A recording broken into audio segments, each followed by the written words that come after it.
एक overall review भी लेने आया था, स्पेशली क्राइम से रिलेटेड। एसपी जितेंद्र से बात हुई, और सबसे बड़ा सेटिस्फेक्शन ये है कि जितेंद्र ने बहुत अच्छा काम किया है यहाँ पे।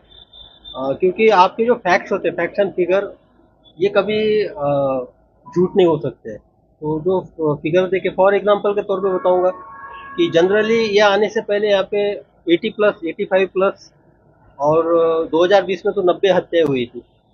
तो वो जो हत्याओं की संख्या है वो 60 के आसपास सिमटी है। तो 30 हत्याओं का जो एक कारण, तो मैंने उससे पूछा तो ये वो कारण भी रीजनेबल लगा है कि जो लैंड डिस्प्यूट से रिलेटेड हत्या होती थी, इसका मतलब है कि थाना में लैंड से रिलेटेड इश्यूज को सुना जा रहा है। तो ये काफी एक अच्छा साइन था कि हत्याओं की संख्या में कमी। और लूट और डकैती जो प्रॉपर्टी ऑफेंसेस है, जो मेरे लिए भी सबसे प्रायोरिटी रहती है, उसमें भी कंट्रोल है। कुछ इम्पोर्टेंट जो क्रिमिनल्स थे, जैसा मैंने पूछा कि यहाँ पे अभी फिलहाल में कौन आपको लगता है कि सबसे इम्पोर्टेंट क्रिमिनल है, तो जो लल्लू साहनी, लालू साहनी का जो नाम आ रहा था, जो स्पेशली ज्वेलरी केस में रहता है, वो साहिबगंज जेल में।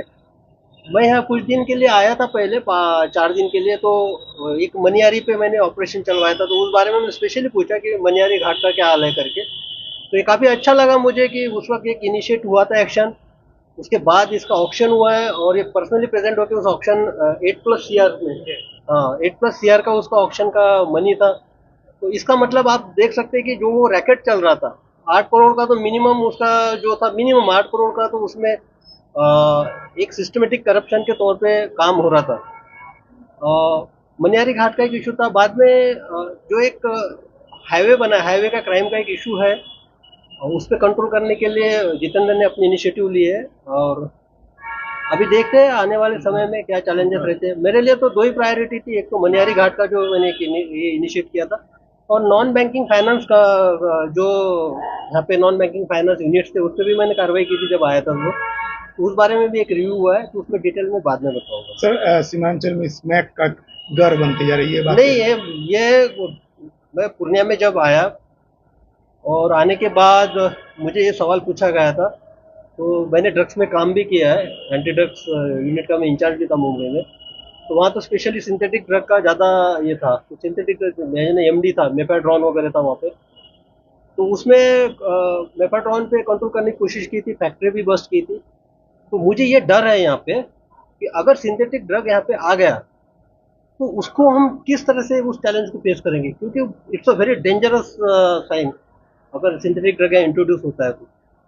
और बात यह है कि आप ये सवाल पूछ रही है, नहीं, जैसे मैंने सरकारी मोबाइल यहाँ पे पूर्णिया का हाथ में लिया, मोस्टली जो समस्याओं के मैसेजेस है, या तो सोशल मीडिया में जो एक पोस्ट डाला था उसके बाद भी जो मेरे कमेंट आ रहे हो, जो मैसेजेस आ रहे हैं, वो स्पेशली एक समस्या को इंगित कर रहे हैं, वो कि स्मैक की समस्या है, यहाँ पे ड्रग्स की समस्या, युवाओं जो इस ड्रग्स केस में जा रहे हैं। तो मैं ये बताना चाहता हूँ कि no one can do drugs without your consent.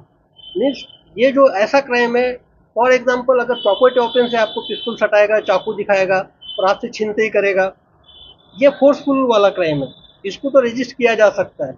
लेकिन ड्रग्स का कंजम्पशन एक ऐसा क्राइम है जिसमें आपको फोर्सफुली ऐसा बंदूक लगाएगा या चाकू लगाएगा, आप कोई बोल नहीं सकता कि आप ड्रग्स लो, ये लो। तो इनिशिएट होता है जो विक्टिम है उसमें, या तो जो एक्यूज बनता है बाद में क्राइम में, उसी के थ्रू। तो इसके लिए ये दोनों डायमेंशन इंपॉर्टेंट है, हमारे एनफोर्समेंट एजेंसीज का डायमेंशन जो है, उसके साथ साथ समाज का, और जो अभिभावक है बच्चों के, उनका भी बहुत बड़ा रोल इसमें आता है। इसमें एक पूरे सीमांचल के लिए एक बहुत बड़ी स्ट्रैटेजी बनाने की जरूरत है, वो एक ड्राइव चलाने की जरूरत है।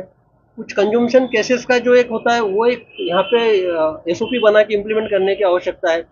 फॉर एग्जाम्पल, यानी जो कंज्यूमशन के केसेस होते, मुंबई का एग्जाम्पल बताता हूँ। वहाँ महीने के 1000 केसेस होते थे कंज्यूमशन के, और साल के करीबन 11,000 से 12,000। तो कंज्यूमशन के केसेस का एक ड्राइव यहाँ पे चलाना पड़ेगा। एनडीपीएस एक्ट में उस तरह के प्रावधान भी है। तो एक बार हम चारों एसपी के साथ बैठेंगे, डिटेल में इसमें एक स्ट्रैटेजी करेंगे, क्योंकि ये एक समस्या मुझे सीमांचल में दिख रही है। और ये जो है, ये डायरेक्ट लिंक है रोड क्राइम से, जो लूटपाट या सीएसपी संचालक से लूट, मोबाइल लूट, चेन स्नैचिंग। अब देखिए, ये जो मोबाइल लूट होती है या चेन स्नैचिंग होती है, कुछ भी छीनते ही होती है, तो जो भी छीनते वगैरह करता है, वो उसके बाद जो परचेस करता है वो ड्रग्स ही करता है, ड्रग्स कंज्यूमशन के लिए करता है, अपने लाइफ स्टाइल के लिए करता है। तो ये हमारे लिए अलार्मिंग है। और मैं मानता हूँ कि आने वाले समय में इसमें डेफिनेटली हम कोई ना कोई रास्ता निकालेंगे। सर अपराधियों के लिए मैसेज क्या है अपराधियों के लिए?